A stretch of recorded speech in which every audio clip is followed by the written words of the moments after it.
ऐसा कहा जाता है कि जिसका जन्म हुआ है, और ये सच भी है, जिसका जन्म हुआ है उसकी मृत्यु निश्चित है। वो एक न एक दिन मरेगा और उसका मरना निश्चित है, क्योंकि उसका जन्म हुआ है। अच्छा, जो पुनर्जन्म में विश्वास करते हैं वो ये मानते हैं कि जिसका जन्म हुआ है उसकी मृत्यु होगी, और जिसकी मृत्यु हुई है उसका पुनर्जन्म होगा, यानी वो दूसरा जन्म लेगा। आज हम मृत्युलोक के सच के बारे में चर्चा करेंगे। मृत्युलोक क्या है? इस धरती को शास्त्रों में मृत्युलोक कहा गया है। वह लोक जहाँ पर हर जीव मरने के लिए पैदा होता है।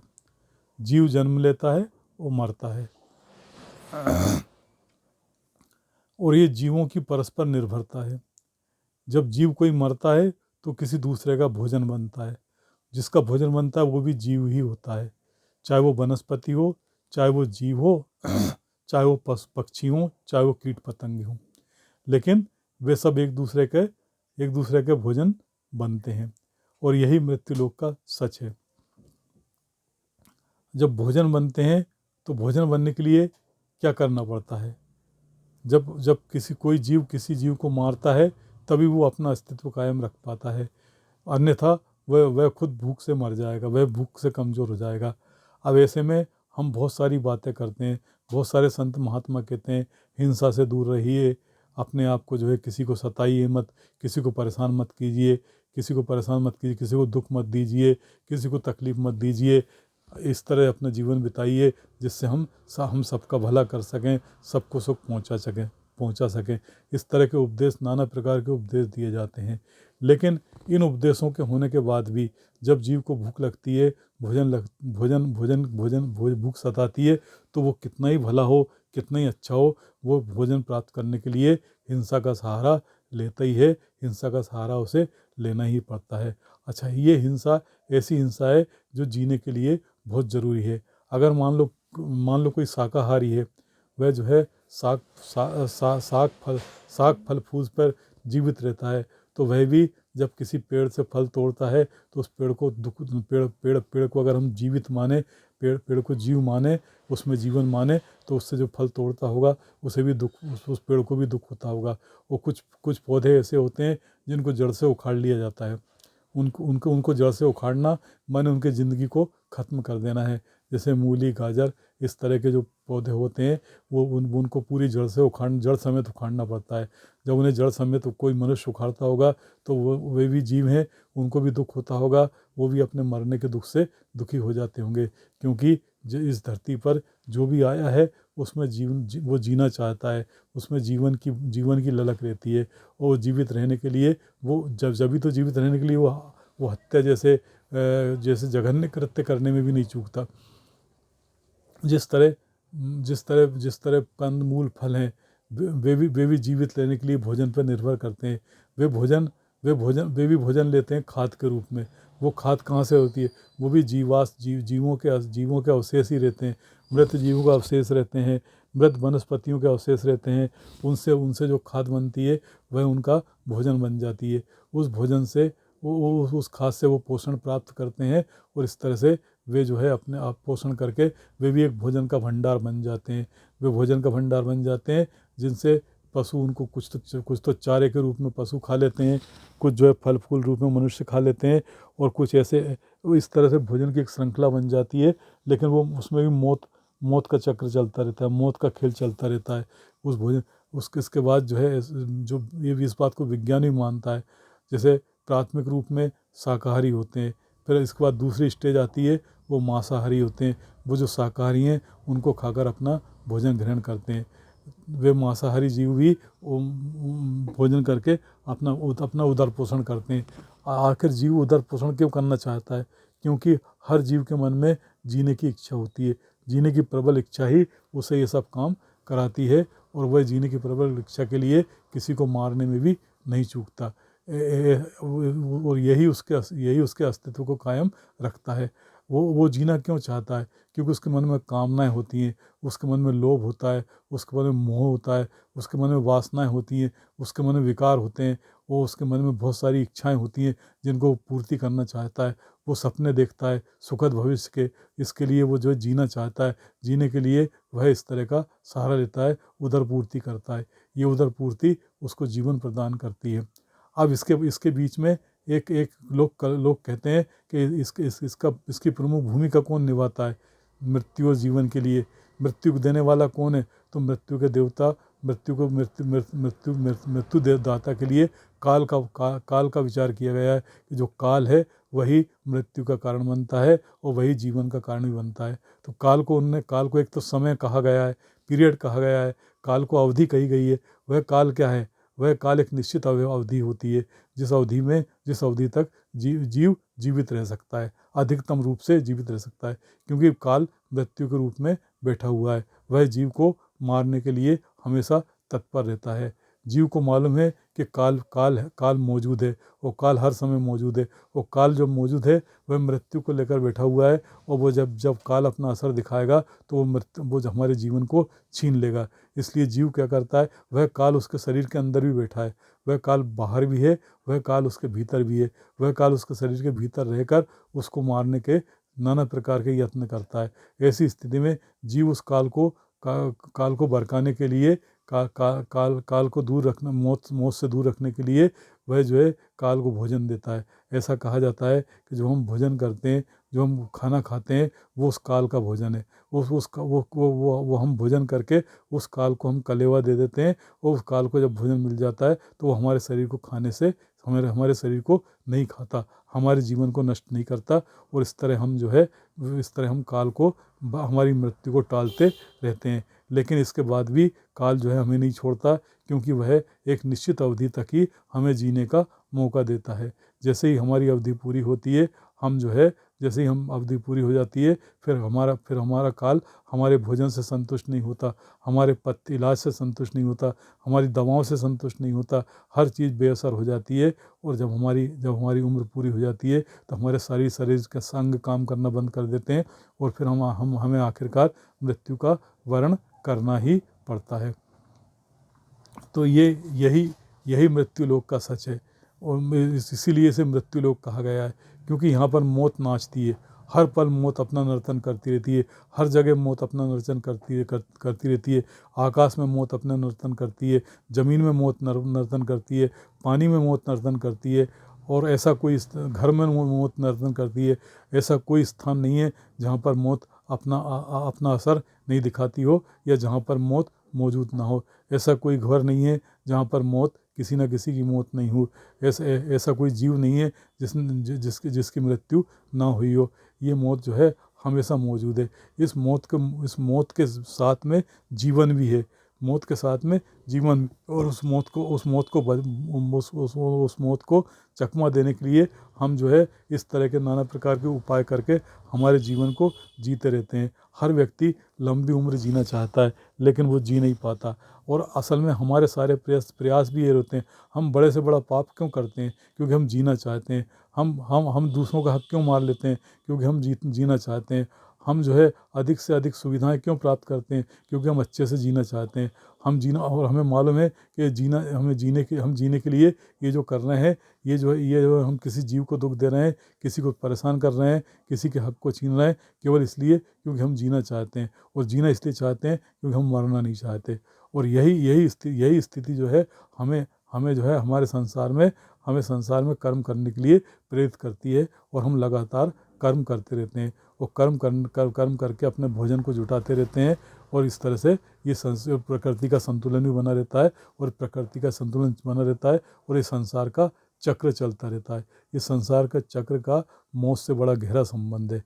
इसीलिए इसे मृत्यु लोक कहा गया है, क्योंकि मृत्यु ही जीवन का कारण है, और जीवन ही मृत्यु का कारण है।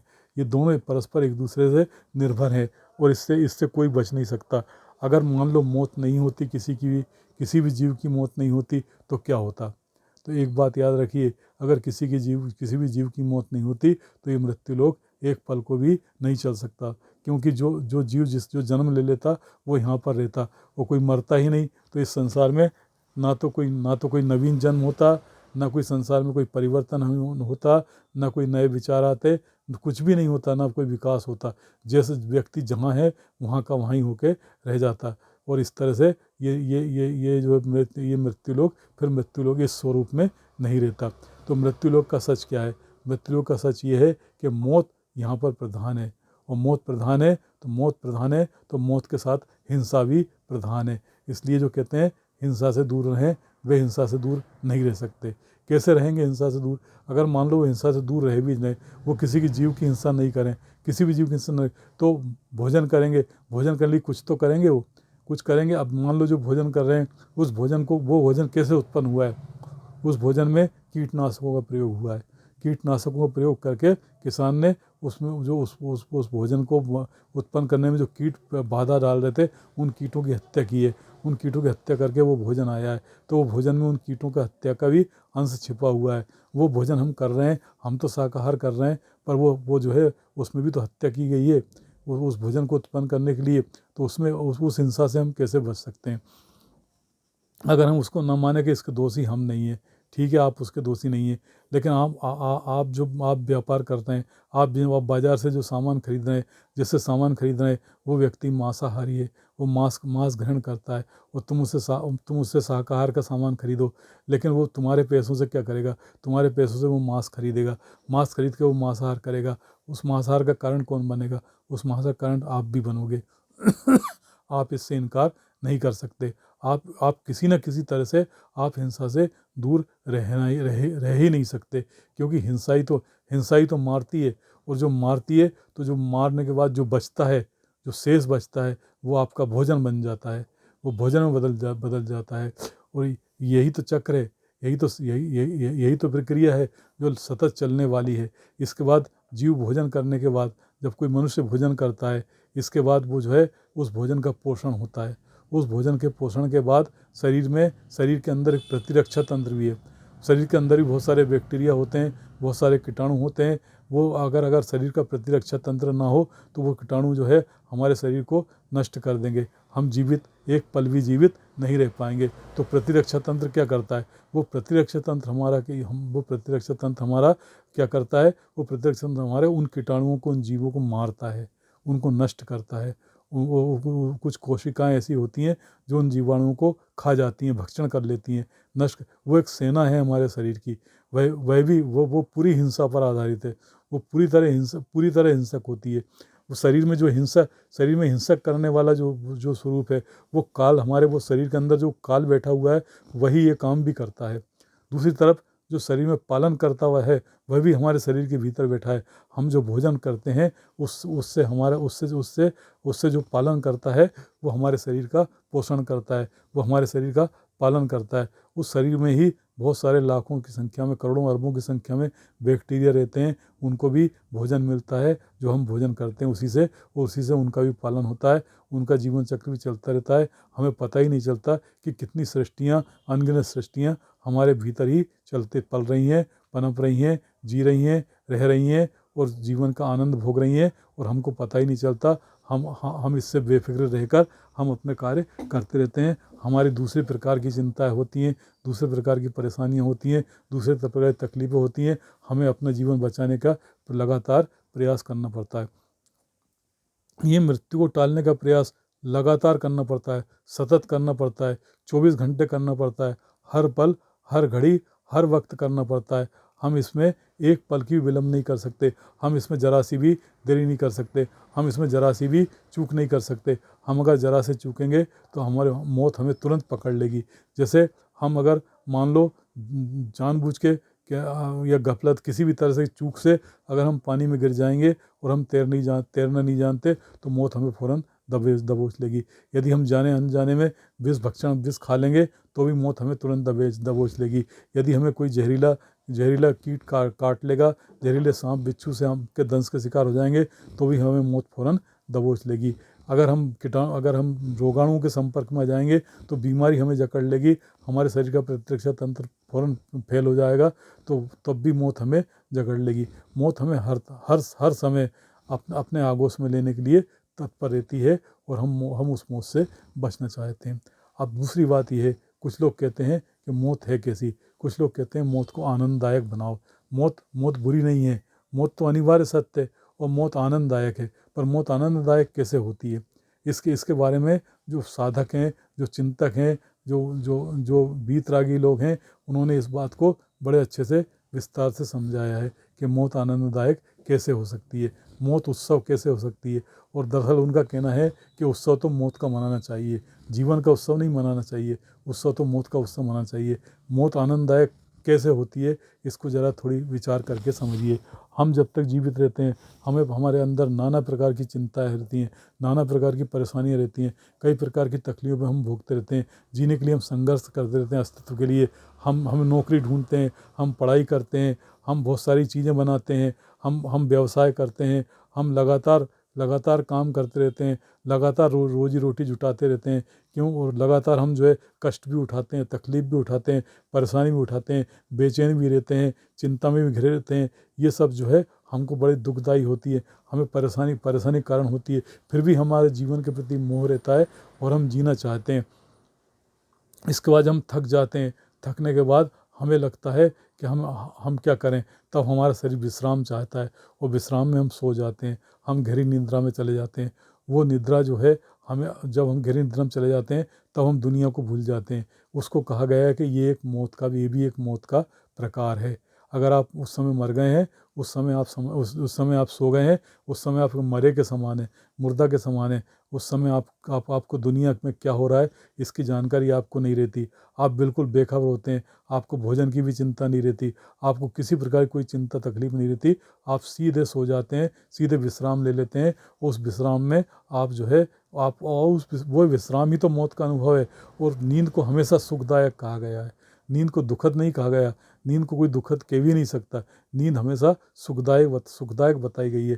तो जैसे नींद एक छोटी मौत है, वो सुखदायक है। तो जो हमेशा के लिए जो नींद है, हमेशा के लिए जो नींद है, वो होती है मौत की नींद।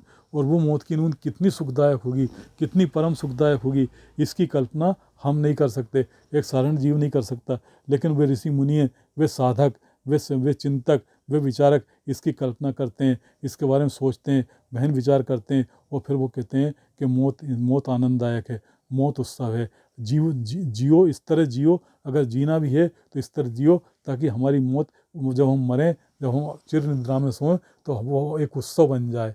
उसका हम स्वागत करें, उसका स्वागत करें, उसकी प्रतीक्षा करें।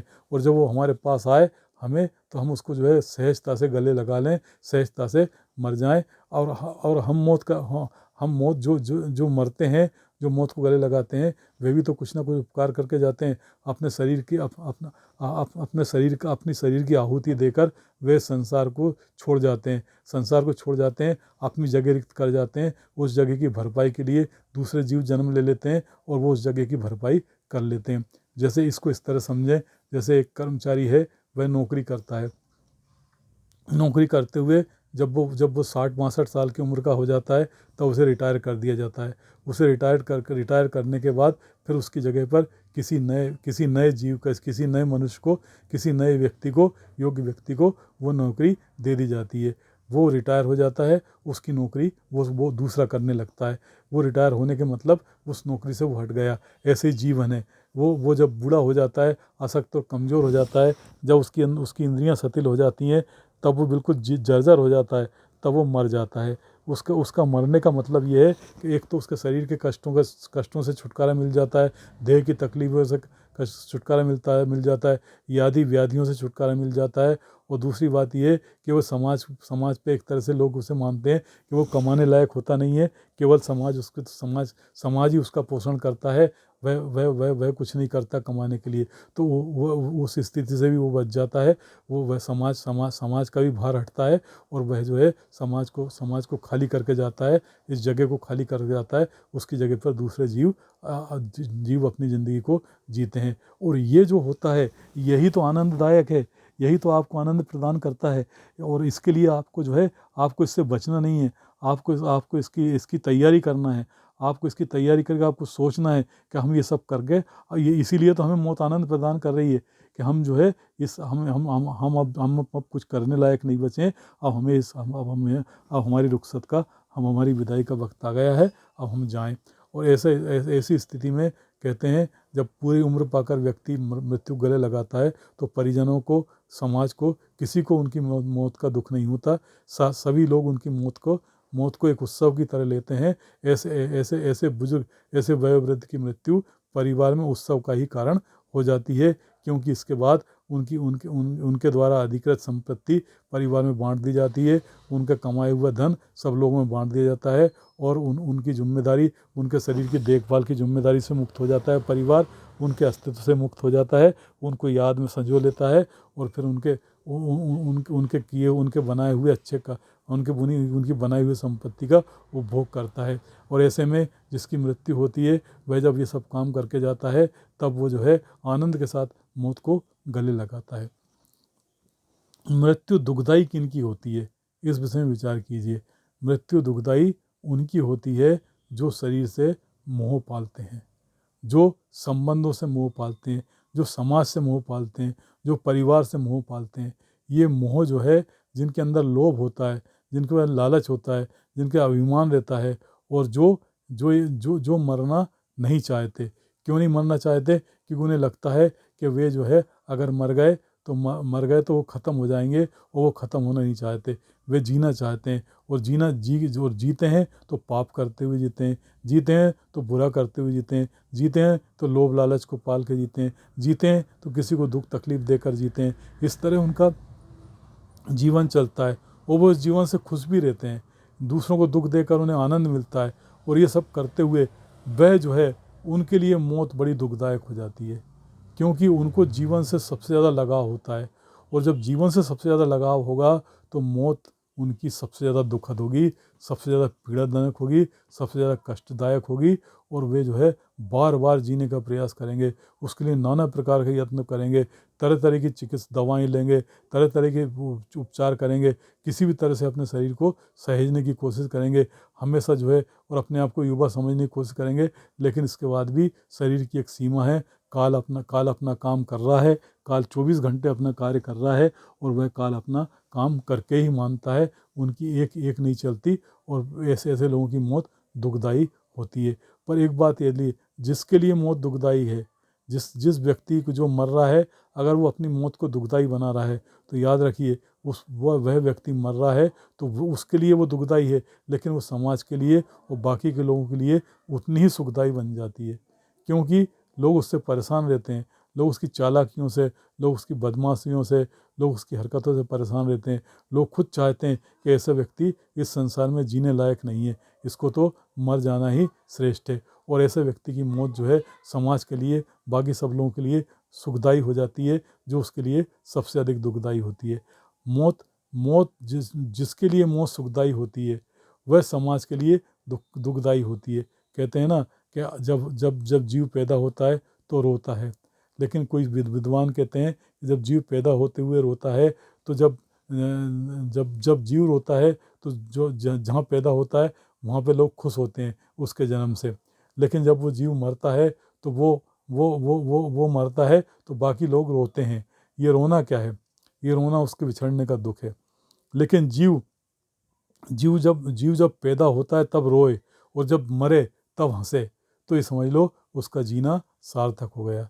उसने अपने काम पूरे कर लिए, उसने अब धीरे धीरे अपने क्रोध को शांत कर लिया, धीरे धीरे उसने अपने लोभ लालच को शांत कर लिया, धीरे धीरे उसने अपने मोह मद अहंकार को ख़त्म कर दिया, धीरे धीरे उसने देहाभिमान को ख़त्म कर दिया, धीरे धीरे उसने सारी इच्छाओं को ख़त्म कर दिया, धीरे धीरे उसने सारी कामनाओं को ख़त्म कर दिया, धीरे धीरे उसने सारी महत्वाकांक्षाओं को ख़त्म कर दिया।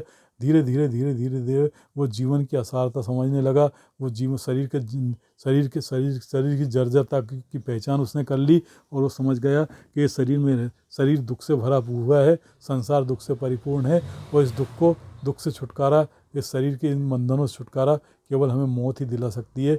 और वह फिर उस मौत की बेसब्री से प्रतीक्षा करता है, और जब उसको मौत मिलती है तो वो उसे आनंददायक हो जाती है, वो उसे सुखदायक हो जाती है। जब वो मरता है तो एक हल्की सी मुस्कान उसके चेहरे पर होती है।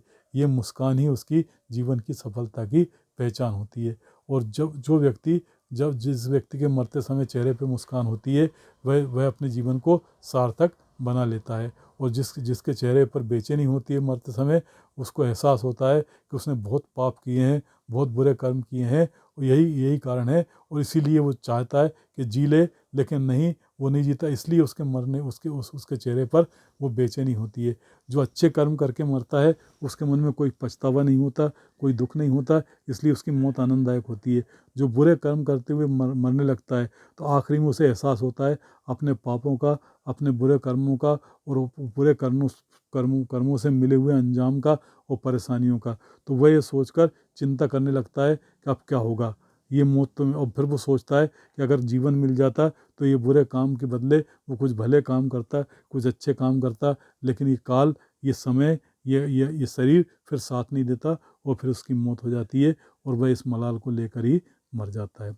यहाँ तक तो बात हम सामान्य कर रहे हैं, लेकिन इसके बाद अधिकांश धर्म ये मानते हैं कि मौत के बाद भी जिंदगी चलती है। मौत के बाद भी, जो कुछ लोग कहते हैं कि संसार में तो हम परीक्षा देने आए हैं, संसार में तो हम पेपर दे रहे हैं, वो संसार के बाद हम हमारा परिणाम तो परमेश्वर के पास आएगा, वो नतीजा आएगा, उसके हिसाब से परमेश्वर हमको सुख दुख देगा, उसके हिसाब से परमेश्वर हमको स्वर्ग या नरक प्रदान करेगा, जिसमें हम अनंत काल तक रहेंगे। ये कुछ धर्मों का मानना है। कुछ धर्मों का ऐसा मानना है कि जो उसने पाप किए हैं, वह पाप उसकी आत्मा के साथ, उसके जीव के साथ, उसके साथ चले गए हैं वे पाप, और उनकी पूरी लंबी की लंबी सूची वहाँ पर है, ऊपर ऊपर वहाँ पर चित्रगुप्त, या वहाँ पर और कोई ऐसे कोई देवता हैं जिनको जिनको जिनको चित्रगुप्त कहा जाता है। यमराज की कल्पना की गई है, वहाँ पर उनका फैसला होता है, और फैसला होने के बाद फिर उनको जो है उनके कर्मों के अनुसार नरक या स्वर्ग की प्राप्ति कराई जाती है। वहाँ पर नरक और स्वर्ग की प्राप्ति करा के नरक में नाना प्रकार के कष्ट भोगता है जीव, और स्वर्ग में तरह तरह के सुख सुविधा की कल्पना की गई है, जहाँ पर वो जीव ये सब भोगता है। इसके बाद फिर उस जीव को उसकी इच्छा के अनुसार जन्म दे दिया जाता है, और वो जन्म देकर वह जीव जन्म लेता है। तब वो ये सोच के आता है कि वह अपना सारा जीवन अच्छे पुण्य कार्य करके गुजारेगा, नेकियां करके गुजारेगा, सबका भला करते गुजारेगा। और इस तरह से वो अपने जीवन जब आके यहाँ पर जब लोभ देखता है, मोह देखता है, उस तरह तरह की आसक्तियों में पड़ जाता है, तो वो अपने सारे उसको भूल जाता है, और वो फिर उसी तरह से पाप और बुरे कर्म करने में जुट जाता है, और इस चक्र उसका लगातार चलता रहता है। ये उनकी बात है जो धार्मिक आस्थाओं को मानते हैं, जिनकी ऐसी मान्यताएं हैं, जो इनमें विश्वास करते हैं। लेकिन जो इनमें विश्वास नहीं करते, उनका क्या है? उनका भी ये है कि मौत तो उनको भी आएगी, ज़िंदगी तो वो भी जी रहे हैं, सुख दुख का सहयोग का तो भोग वो भी कर रहे हैं, और हिंसा भी वो कर रहे हैं। तो ऐसे में वो क्या करेंगे? ऐसे में अगर वो जीवन अपना अच्छे से जी रहे हैं, भले ही भगवान को ना माने, भले ही जन्म कर्म को ना माने, भले ही आत्मा को ना माने, लेकिन यदि वो जीवन अपना जी रहे हैं और एक जीवन को जैसा जीना चाहिए वैसा जी रहे हैं, तो उनकी मौत भी आनंददायक हो सकती है। असल में मृत्यु लोक का सच ही ये है कि मौत का आना निश्चित है। मौत को हम टाल नहीं सकते, हमारा हम हो नहीं सकते। इसलिए ये मृत्यु लोक का सच हमको मानना ही पड़ेगा, स्वीकार करना ही पड़ेगा। हमको ये सोचना पड़ेगा कि हम अमर नहीं हैं, हमारा देह अमर नहीं है। हमारी आत्मा को तो अमर मानने वाले बहुत सारे हैं, सब जो धर्म वाले हैं वो आत्मा को तो अमर मानेंगे, लेकिन हमारे देह हमारी अमर नहीं है, देह हमारी क्षीण होकर नष्ट होगी। इस सत्य को जो जान लेंगे, वह जो है अपने जीवन को संतुलित तरीके से जिएंगे। उनके सामने पूरा जीवन होगा, और पूरे जीवन का लक्ष्य होगा। वे तय निर्धारित कर लेंगे कि इस स्टेप बाय स्टेप अपने जीवन को जिएंगे, और स्टेप बाय स्टेप वह सारे कार्य करते चले जाएंगे। वो धीरे धीरे करते हुए आखिरी समय तक वे अपने सारे कार्य पूरे कर लेंगे, सारी तमन्नाएं पूरी कर लेंगे, सारी इच्छाएं पूरी कर लेंगे, और वे किसी प्रकार का झूठा भ्रम नहीं पालेंगे। वे देह की अवधि के अनुसार अपने काम करते चले जाएंगे, और उनका अंत भी सुखद होगा, उनकी मौत भी सुखद होगी। ये तो उनकी बात है जिनकी स्वाभाविक मृत्यु होती है। पर कुछ लोग ऐसे हैं जिनको अस्वाभाविक मौत होती है, जो दुर्घटना में मर जाते हैं, जो जिनके आकस्मिक बीमारियां हो जाती हैं, जिनको हादसे हो जाते हैं, वे या जो मार दिए जाते हैं, कत्ल कर दिए जाते हैं, जिनको हिंसक जीव अपना भोजन बना लेते हैं, वे क्या करें? वे तो मौत के लिए तैयार भी नहीं होते, फिर भी उनकी मौत आ जाती है। इनकी आकस्मिक मौत आ जाती है। आकस्मिक मौत भी एक प्रकार की मौत ही है, और वो उस मौत का स्वागत ना करो करो या ना करो, पर वो मौत भी आखिर जीवन, वो भी एक सत्य है, और वो भी आना ही तय है। ऐसे में इंसान को कैसे जीना चाहिए? ऐसे में किसी भी जीव को ये सोच के जीना चाहिए कि हो सकता है ये दिन जो है उसका आखिरी दिन हो। अगर हर दिन को आखिरी दिन समझ कर जियोगे तो भी तुम अच्छे से जी पाओगे, तो भी तुम जो है लोभ मोह क्रोध काम से विकारों से दूर रहकर अपने जीवन को जी पाओगे, और जीवन को जी के अपने आप को एक सार्थक ज़िंदगी दे सकोगे। लेकिन ये सब हमारे हमारे साथ चलता रहा है, और ये सृष्टि भी इसी तरह चलती रही है और चलती रहेगी। इस विषय में कोई कुछ भी कहे, कोई कुछ भी सोचे, कोई कुछ भी विचार करे, पर जो प्रकृति के नियम है, जो जो जो जो शरीर के नियम है, वह नियम तो उस नियम के अनुसार तो ये सब कुछ चलना ही है। हर चीज़ की अवधि निश्चित है, हर चीज़ की आयु निश्चित है, और इसी में जीवन का सार भी छिपा हुआ है। अब इसके बाद मुक्ति की कामना जो की गई है, उसमें यह है कि हमारे कर्म जो हैं, वह कर्म हमारे फल को निर्धारित करते हैं। उन फलों से उसमें ये माना गया है कि मरने के बाद भी आत्मा जो रहती है वह विद्यमान रहती है, वह आत्मा दूसरा जन्म लेती है। तो इसके बाद की बात होती है, इसके बाद जितने भी धर्म गुरु हैं, जितने भी हैं, इस बात पर जोर देते हैं, और इस बात पर जोर दे के बहुत सारे चालाक टाइप के लोग हैं, वे अपनी दुकानदारी चलाते हैं, और वे दुकानदारी चला के इस तरह की पुड़िया देकर लोगों को भरमाते हैं। लोगों को भरमाने के बाद उनको इस तरह की नाना प्रकार की परिभाषाएं देकर उनको जो है मुक्ति का प्रलोभन देते हैं। उनको वो बताते हैं कि ईश्वर के सबसे ज़्यादा निकट वही हैं, और वही तुम्हें मुक्त कराएंगे, और मुक्ति का एहसास दिलाकर वे अपने उसके कमाए हुए पैसों का धन का उपयोग कर लेते हैं, और उसको केवल ये केवल इस भ्रम में रखते हैं कि वह जो है मरने के बाद उसकी साथ संभाल करेंगे, जबकि वो खुद भी नहीं जानते, उन्हें खुद भी नहीं मालूम कि उनके मरने के बाद उनका क्या अंजाम होगा। इस बीच संसार का ये चक्र भी चलता रहता है। ये चक्र भी वही मौत और ज़िंदगी के बीच का ही खेल है। ये चक्र वो चलता रहेगा, और लगातार चलता रहेगा, और लगातार इस तरह से लोभी लालची और मतलबी लोग अपना स्वार्थ हल करते रहेंगे, लेकिन अंत में उनकी गति भी मौत ही है। और ये मौत जो है इस संसार को ऐसे लोगों की चालाकियों से मुक्त करा देती है, ऐसे इस संसार से, और इस संसार बेहतरी की ओर बढ़ता चला जाता है। इसलिए मौत का स्वागत कीजिए। ये मृत्युलोक है, और यही मृत्युलोक का सत्य है।